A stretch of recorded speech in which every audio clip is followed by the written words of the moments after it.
ఈ వార్తలకు స్వాగతం.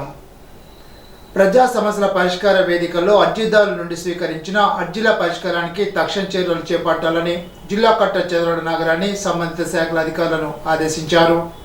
సోమవారం జిల్లా కలెక్టరేట్ పీజీఆర్ సమావేశ మందిరంలో నిర్వహించిన ప్రజా సమస్యల పరిష్కార వేదికలో జిల్లా కలెక్టర్ చంద్రబాబు నగరాన్ని జిల్లాలో పలు ప్రాంతాల నుండి వచ్చిన ఫిర్యాదుదారుల నుండి పంచాయతీ, రెవెన్యూ, భూ సమస్యలు, survey, irrigation, RWS, DRDA, ICDS, వయోవృద్ధుల సంక్షేమం తదితర శాఖలకు సంబంధించి 237 అర్జీలను స్వీకరించారు.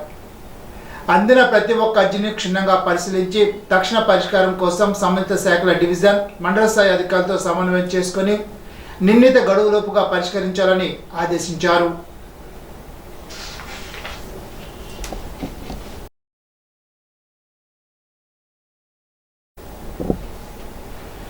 జిల్లా కలెక్టరేట్ పీజీఆర్ఎస్ సమావేశ మందిరంలో సోమవారం జిల్లా joint collector T Rahul Kumar Reddy ప్రజల నుండి స్వీకరించిన ఫిర్యాదుల పరిష్కారానికి తీసుకున్న చర్యలు, రీఓపెన్ అయిన అర్జీలు పరిష్కారం కొరకు తీసుకున్న చర్యలపై జిల్లా, డివిజన్, మండల స్థాయి అధికారులతో వెబ్ఎక్స్ ద్వారా సమీక్షించారు. ఈ సందర్భంగా ఆయన మాట్లాడుతూ జిల్లాలో ప్రతి సోమవారం నిర్వహిస్తున్న పీజీఆర్ఎస్లో ప్రజల నుండి వచ్చిన ఫిర్యాదులు, రీఓపెన్ కేసుల పరిష్కారం కోసం ప్రత్యేక చర్యలు చేపట్టి పరిష్కరించాలని అన్నారు. అధికారులు తీసుకున్న చర్యల గురించి ఫిర్యాదుదారునికి లేఖ ద్వారా తెలపాలని తెలిపారు.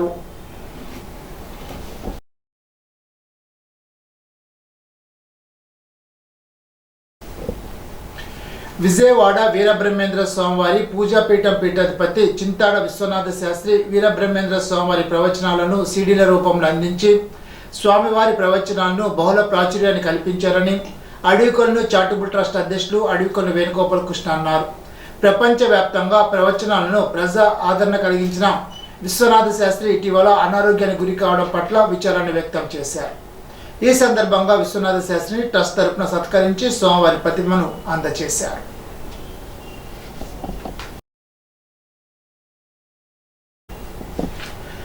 ముఖ్యమంత్రి నారా చంద్రబాబు నాయుడు పుట్టినరోజు వేడుకలను ఆదివారం అత్తిలి మండలం బల్లిపాడులో ఘనంగా నిర్వహించారు. ఈ సందర్భంగా కూటమి నాయకులు గర్భిణీలు, పారిశుధ్య కార్మికులకు, ఆశా వర్కర్లు, పంచాయతీ సిబ్బందికి పండ్లు, స్వీట్లు పంపిణీ చేశారు.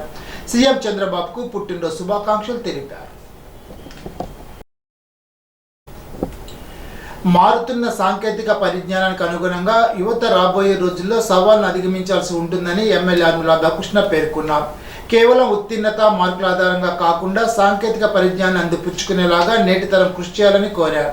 తణుకు పట్టణ ముస్లిం సోదరుల ఆధ్వర్యంలో ఇంటర్మీడియట్ పరీక్షా ఫలితాల్లో ఉత్తమ మార్కులు సాధించిన విద్యార్థులకు అభినందన సభ నిర్వహించారు. ఆయేష ట్రస్ట్ ఆధ్వర్యంలో నిర్వహించిన కార్యక్రమంలో ఎమ్మెల్యే రాధాకృష్ణ మాట్లాడుతూ కూటమి ప్రభుత్వం అధికారంలోకి వచ్చిన తర్వాత మంత్రి నారా లోకేష్ ఆధ్వర్యంలో విద్యా వ్యవస్థను బలోపేతం చేస్తున్నారని అన్నారు. స్కిల్ డెవలప్మెంట్ ఆధారంగా శిక్షణ కేంద్రాలు ఏర్పాటు చేసి ఉద్యోగాల కల్పనకు కృషి చేస్తున్నారని చెప్పారు. ప్రపంచంలోనే అత్యధిక సంఖ్యలో యువత ఉన్న దేశం కావడంతో సవాల్ను ఎదుర్కొంటూ లక్ష్యాన్ని ఏర్పాటు చేసుకోవాలని సూచించారు.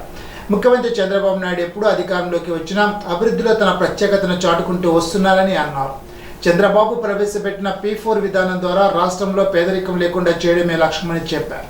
2047 స్వర్ణాంధ్రప్రదేశ్ సాధించే విధంగా ముఖ్యమంత్రి నారా చంద్రబాబు నాయుడు చేస్తున్న ప్రయత్నంలో ప్రతి ఒక్కరూ భాగస్వాములు కావాలని పిలుపునిచ్చారు. స్వచ్ఛతను సాధించే దిశగా ప్రతి ఒక్కరూ ప్లాస్టిక్ నిషేధాన్ని కృషి చేయాలని కోరారు. తణుకు శాసనసభ్యులు ఆర్మూల రాధాకృష్ణ, డాక్టర్ హుస్సేన్ అహ్మద్, పట్టణ టీడీపీ అధ్యక్షులు కాగర వెంకటకృష్ణ, మాజీ ఎంసీ చైర్మన్ బసవ రామకృష్ణ, మాజీ మున్సిపల్ అధ్యక్షులు మంత్రి Raobabu, MC chairman Kondareddy Siva, Janasena town అధ్యక్షులు Komireddy Srinivas, municipal commissioner Ram Kumar, MD Ayesha Khan, కూటమి నాయకులు, కార్యకర్తలు పాల్గొన్నారు. ఉండి నియోజకవర్గంలో పేదల ఇల్లు కూల్చివేతలు ఆపాలని సిపిఎం జిల్లా కార్యవర్గ సభ్యులు పివి ప్రతాప్, పట్టణ కార్యదర్శి అజయ్ కుమారీలు ప్రభుత్వాన్ని డిమాండ్ చేశారు. సోమవారం అమరవీళ్ళ భవనం వద్ద సిపిఎం ఆధ్వర్యంలో నిరసన ధర్నా జరిగింది. ఉండి నియోజకవర్గంలో పేదల ఇల్లు కూల్చివేతలు ఆపాలని, డౌన్డోర్ రఘురామకృష్ణంరాజు ఇల్లు తొలగించిన బాధితులకు పునరావాసం కల్పించాలని, అరెస్టులు చేసిన వారందరినీ వెంటనే విడుదల చేయాలని నినాదాలు చేశారు. ఈ సందర్భంగా ప్రతాప్, అజయ్ కుమారీలు మాట్లాడుతూ పేదలకు ఇల్లు నిర్మిస్తామన్న కూటమి ప్రభుత్వం ఎన్నో ఏళ్లుగా నివాసం ఉంటున్న ఇల్లు కూల్చివేయడం అన్యాయమని అన్నారు. ఎమ్మెల్యే రఘురామకృష్ణంరాజు పేదలపై బుల్డోజర్లతో దాడి చేయడం సిగ్గుచేటని విమర్శించారు. అధికారంలో లేనప్పుడు పేదల గురించి మాట్లాడి అధికారంలోకి వచ్చాక ఆ పేదలపై దాడి చేయడం బాధాకరమని అన్నారు. ఇప్పటికైనా ఇల్లు కూల్చివేతలు ఆపాలని, లేకుంటే ఆందోళన ఉధృతం చేస్తామని హెచ్చరించారు. కార్యక్రమంలో గార రంగారావు, గుబ్బల గోపి, వెంకటేశ్వరరావు, బ్రహ్మాజీ, రామకృష్ణ, తిరుమూర్తులు, రమేష్, నాగరత్నం, శ్రీనివాసరాజు, లక్ష్మీనారాయణ తదితరులు పాల్గొన్నారు. నిడమర్రు మండల ముస్లిమ్స్ కమిటీ సిపిఎం పార్టీ ఆధ్వర్యంలో నిడమర్రు మండల కేంద్రంలో ప్రజా సంఘాల కార్యాలయం నుండి తహసీల్దార్ కార్యాలయం వరకు మోటార్ సైకిల్ ర్యాలీ నిర్వహించి ధర్నా చేశారు. ధర్నాను ఉద్దేశించి సిపిఎం పార్టీ జిల్లా కార్యవర్గ సభ్యులు ఆర్ లింగరాజు మాట్లాడుతూ కేంద్రంలోని ఎన్డీఏ ప్రభుత్వం ముస్లింలపై కక్ష కట్టినట్లుగా ఈ చట్ట సవరణ చేసిందని విమర్శించారు. సుప్రీంకోర్టు ముట్టికాయలు వేసినా కేంద్ర ప్రభుత్వానికి సిగ్గు రాకపోవడం విచారకరమని అన్నారు. రాజ్యాంగ వ్యతిరేక వక్ఫ్ సవరణ చట్టాన్ని రద్దు చేయాలని హిందూ ముస్లిం క్రైస్తవులు బాయ్ బాయ్ అని నినాదాలు చేశారు. తహసీల్దార్ నాగరాజుకు వినతి పత్రాన్ని అందజేశారు. కార్యక్రమంలో సిపిఎం పార్టీ జిల్లా కమిటీ సభ్యులు నార్పల్ రమణారావు, ముస్లిం కమిటీ నాయకులు ఎండి సాద్ హుస్సేన్, ఎండి గవర్ఖాన్, ఎండి వాహెద్, ఎండి క్రమా, రబ్బానీ, లజేష్, సాదిక్, పార్టీ మండల నాయకులు గౌరవ సత్యనారాయణ, కోన శ్రీనివాసరావు, ముస్లింలు తదితరులు పాల్గొన్నారు.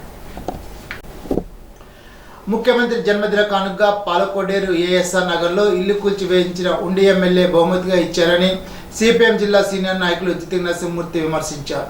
సోమవారం వీరవాసరం సెంటర్లో ఇల్లు కూల్చివేతకు నిరసనగా సిపిఎం నిరసన తెలిపింది. కార్యక్రమంలో పాల్గొన్న నరసింహమూర్తి మాట్లాడుతూ ఎవరికి ఏ అభ్యంతరం ఆటంకం లేని గ్రామానికి దూరంగా ఉన్న పేదరిల్లు కూల్చడం ఉండి ఎమ్మెల్యే సాధించిన ఘనకార్యమని అన్నారు. ప్రభుత్వ స్థలాల్లో ఇల్లు కట్టుకుంటున్న వారికి మంత్రి లోకేష్ పట్టాలు ఇస్తున్నారని, ఉండి ఎమ్మెల్యేకి డిప్యూటీ స్పీకర్ తీసేసి పేదరిల్లు కూల్చివేసే శాఖ ఇచ్చారని ప్రశ్నించారు. వీరవాసర మండలం రాయకుదుర హైస్కూల్లో సాంఘిక శాస్త్ర సహాయకులుగా విధులు నిర్వహిస్తూ మే 31వ తేదీన పదవి విరమణ పొందవలసిన వేల్పూరి వెంకటాచార్యులు పదవి విరమణ సన్మాన మహోత్సవ కార్యక్రమం హైస్కూల్ ప్రాంగణంలో ప్రధానోపాధ్యాయులు కానుకొండ శ్రీనివాస అధ్యక్షతన నిర్వహించారు. సభలో వేల్పూరి వెంకటాచార్యులు, వరలక్ష్మి దంపతులను హైస్కూల్ సిబ్బంది ఘనంగా సన్మానించారు. ఈ సందర్భంగా ప్రధానోపాధ్యాయులు కానుకొండ శ్రీనివాసరావు మాట్లాడుతూ వెంకటాచార్యులు జిల్లా ఉత్తమ ఉపాధ్యాయ అవార్డు గ్రహీతను కొనియాడారు. వెంకటాచార్యులు 20,000 రూపాయల విలువ చేసే మొబైల్ మైక్ సెట్ను హైస్కూల్ ప్రధానోపాధ్యాయులకు అతిథుల ఆధ్వర్యంలో అందజేశారు. ఈ సన్మాన కార్యక్రమంలో ఉపాధ్యాయ ఎమ్మెల్సీ బొర్ర గోపిమూర్తి, వీరవాసర మండల పరిషత్ అధ్యక్షులు వీరవల్లి దుర్గాభవాని, మండల vice president Addala Sriramachandramurthy, MPTC Kadal Nehru, పాఠశాల యాజమాన్య కమిటీ చైర్మన్ సలా భవానీ, పంజాబ్ వెంకట గణేష్, మాజీ ఎంపీపీ వీరవల్లి చంద్రశేఖర్ తదితరులు పాల్గొన్నారు. ఇప్పుడు తూర్పుగోదావరి జిల్లా వార్తలు. పెరవల మండలం నడిపల్లి సచివాలయంలో జాతీయ ఫైలేరియా వారోత్సవంలో భాగంగా నడిపల్లి సచివాలయ పరిధిలోని 17 మంది ఫైలేరియా వ్యాధిగ్రస్తులకు ప్రభుత్వం వారు సప్లై చేసిన సబ్బులు, టవల్స్, ఆయింట్మెంట్, కొంత నగదును ఫైలేరియా వ్యాధిగ్రస్తులకు అందజేశారు. కార్యక్రమంలో గ్రామ సర్పంచ్ బీరా సచివేంద్రరాజు, కార్యదర్శి షరీఫ్, తిరుమూర్తులు, జ్యోతి, అంజు, ఆశా వర్కర్లు ఝాన్సీ, కాంచన, పంచాయతీ సిబ్బంది పాల్గొన్నారు. ఈరోజు మన నడిపల్లి సచివాలయం నందు పాలూరు ప్రాథమిక ఆరోగ్య కేంద్రం పరిధిలో గల sub centre Nadipalli sub centre నందు జాతీయ ఫైలేరియా నిర్మూలన కార్యక్రమానికి మన గ్రామంలో ఉన్నటువంటి 17 మంది ఫైలేరియా వ్యాధిగ్రస్తులకు గవర్నమెంట్ ద్వారా ఈ రోజుని వాళ్ళకి ఇవ్వాల్సినటువంటి kits, tubs, towels, soaps, ointments మొదలైనవి ఈ యొక్క ఐటమ్స్ అన్నీ కూడా గవర్నమెంట్ ప్రతి సంవత్సరం కూడా ఉచితంగా అందించడం జరిగినదండి. ఈ రోజుని జాతీయ ఫైలేరియా కార్యక్రమం సందర్భంగా మా నడిపల్లి సచివాలయంలో ఈ యొక్క కార్యక్రమం ఏర్పాటు చేయడం జరిగినది. ఈ కార్యక్రమం ఇచ్చేసినటువంటి మాకు ఈ యొక్క అవకాశం ఇచ్చి స్థానిక పిఎల్సి డాక్టర్ గారికి, అలాగే మా ఏఎన్ఎంలో ఎంఎన్హెచ్పి ఆశా వర్కర్లు కూడా ఎంతో శ్రద్ధతో ఈ యొక్క కార్యక్రమాలు చేసి ప్రతి ఇంటికి కూడా వెళ్ళి ఈ ఫైలేరియా వ్యాధిగ్రస్తులు ఎవరైతే ఉన్నారో మా గ్రామంలో ఉన్నటువంటి నడిపల్లి తోట ఉన్నటువంటి కుటుంబాలన్నీ దగ్గరికి వెళ్ళి సేకరించగా 17 మందిని గుర్తించారు. ఈ 17 మంది కూడా ఈ రోజుని మన యొక్క ఫైలేరియా కిట్స్, ఎందుకంటే టబ్స్, అంటే వాటిని క్లీన్ చేసుకోవడానికి టబ్స్, టవల్, సోప్స్, ఆయింట్మెంట్ ఈ మొదలన్నీ కూడా ఈ రోజు ఇవ్వడం జరిగినది. ఇప్పుడు ఏలూరు జిల్లా వార్తలు. ద్వైపాక్షిక స్వేచ్ఛ వాణిజ్య ఒప్పందం కోసం వస్తున్న అమెరికా ఉపాధ్యక్షుడు జేడి వాన్స్ భారతదేశ పర్యటన వ్యతిరేకిస్తూ వ్యాన్స్ గో బ్యాక్, భారతదేశ అమ్మకానికి లేదు అనే నినాదంతో అఖిల భారత కిసాన్ సభ దేశవ్యాప్త పిలుపు మేరకు ఆంధ్రప్రదేశ్ రైతు సంఘ ఆధ్వర్యంలో దోరగా తిరుమల మండలం ఎం నాగులపల్లిలో పాల కేంద్రం వద్ద సోమవారం రైతులు నిరసన కార్యక్రమాన్ని నిర్వహించారు. అమెరికా ఉపాధ్యక్షుడు జేడి వాన్స్ దిష్టిబొమ్మను దగ్ధం చేశారు. అమెరికా పాలు వద్దు, అమెరికాతో వాణిజ్య ఒప్పందాలతో వ్యవసాయ రంగాన్ని నాశనం చేయొద్దంటూ నినాదాలు చేశారు. ఈనాటి బంగారు మాట. ఉన్నతమైన మనస్సు కలవాడు ఒకరిని అవమానించాడు, తాను అవమానాన్ని సహించాడు. రస్సెల్. ఈ వార్త ఇంతటితో సమాప్తం. తిరిగి విజన్స్ లో కలుసుకుందాం. అంతవరకు సెలవు. నమస్కారం.